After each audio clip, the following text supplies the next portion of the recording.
دعا کرو کہ ظہور امام ہو جائے، یہ روز روز کا قصہ تمام ہو جائے۔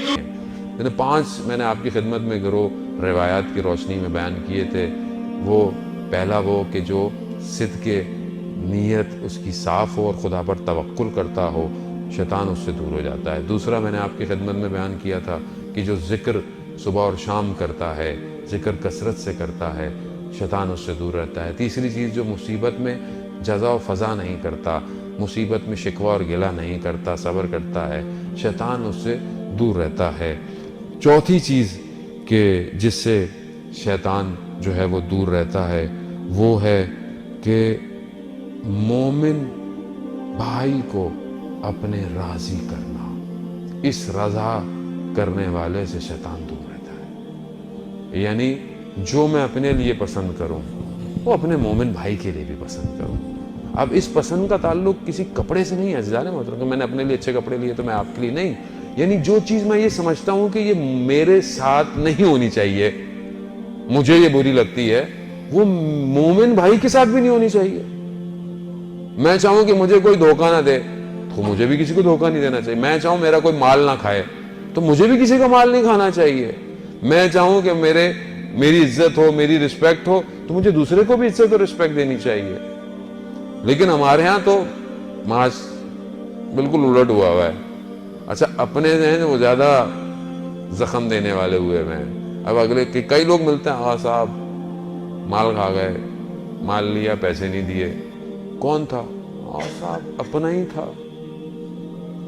یعنی اپنا ہی تھا، مسجد میں بھی آتا تھا، مجلس میں بھی آتا تھا۔ یہ بہت زیادہ ہو گیا ہے۔ میں کیسے تصور کر سکتا ہوں کسی کا 1 درہم یا 1 ریال کھانا؟ کیسے کھا رہا ہوں میں؟ کیوں میں اپنے آپ کو ایسا کیا ہوا ہے؟ وہ شاید آپ کو یہ بات ویسے سمجھ میں نہ آئے تھے۔ شہید دستغیب واقعاً خدا ان کے درجات کو بہت بلند کرے، انہوں نے کیا بیانات اور کیا چیزیں لکھ دی ہیں واقعاً۔ وہ 2 شخص کا واقعہ بیان کرتے ہیں کہ آپ کو سمجھ میں آئے کہ جو ایک چھوٹی سی چیز انسان کسی کھا لیتا ہے نا تو ادھر کیا ہوگا۔ واقعات اور بہت سارے ہیں، منازل الاخرہ اور کتابوں کے اندر بھی لکھے ہوئے ہیں۔ انہوں نے 2 لوگوں کا واقعہ بیان کیا، میں نے پہلے بھی آپ کی خدمت میں عرض کیا ہوگا تکرار کے لیے تاکہ دوبارہ یاد دہانی ہو جائے۔ 2 لوگ پرانے زمانے میں جو ہے وہ زیارت پر جا رہے تھے کربلا، راستے میں حملہ ہو گیا، ایک کو مار دیا گیا، ایک ہلاک ہو گیا، دوسرا واپس آ گیا۔ اب جو بچ گیا تھا اس کے خواب میں وہ آیا جو ظاہر نیک کام کے لیے جا رہے تھے، تو اللہ تعالیٰ نے اجر دیا۔ دیکھا کہ عالم برزخ میں مرنے کے بعد جب انسان قیامت سے پہلے ایک اور سٹیٹ ہے جہاں انسان جائے گا، وہاں عالم برزخ ہے، تو دیکھا کہ بڑی ہریالی ہے، بڑے باغ ہیں، بڑا خوش ہوا کہ بھئی تمہیں تو بڑی اچھی جگہ مل گئی۔ کہاں مگر کہا کہ یہ ایک بچھو ہے، یہ روز میرے پاؤں کو آ کے کاٹتا ہے، مجھے بہت تکلیف ہوتی ہے۔ وہ کہتا ہے کیا ہے یہ بچھو؟ کہا ایک دفعہ میں اپنے ایک دوست کے گھر گیا ہوا تھا تو اس نے وہ چاقو جو پھل کو کاٹتا ہے وہ رکھا، چھری چاقو جو چھوڑا، وہ خوبصورت بہت تھا، تو میں نے بغیر بتائے اسے اپنی جیب میں رکھ لیا تھا۔ یہ وہ چاقو ہے جو بچھو کی صورت میں آ کے روز مجھے تکلیف دے رہا ہے۔ ایک چاقو کی کیا قیمت ہوگی اس زمانے میں بھی اور ابھی بھی کیا قیمت ہوگی؟ کیا کروں؟ کہا میرے گھر جاؤ، میری زوجہ کو کہو فلانی جگہ پر وہ چاقو رکھا ہوا ہے، وہ اٹھاؤ اور جا کر اس دوست کے پاس جاؤ اور اسے بولو کہ مجھے معاف کر دے، مجھے اس نے معاف نہیں کیا تو یہ بچھو مجھے قیامت تک کاٹتا رہے گا۔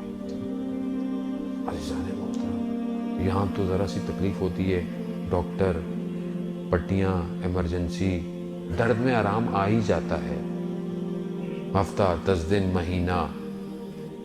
وہاں عزیزان محترم یہ کسی کو نصیب ہوتا ہے جو خواب میں آگے اپنی بات بتا دیتے ہیں کہ یہ کر لو، ہر کسی کو نصیب نہیں ہے۔ کون وہاں سے واپس آیا آج تک؟ یہ علماء نے اس لیے واقعات ہماری خدمت میں بیان کیے ہیں کہ ہمیں احساس ہو کہ بعض اوقات ہم 1 ریال 1 درہم کسی کا کھا لیں گے، سخت بن جائے گا ہمارے لیے قیامت میں۔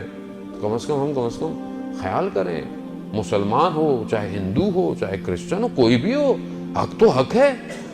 کسی کا بھی حق میں کھا رہا ہوں دنیا میں، مجھے دنیا قبر میں اور آخرت میں جواب دینا ہے۔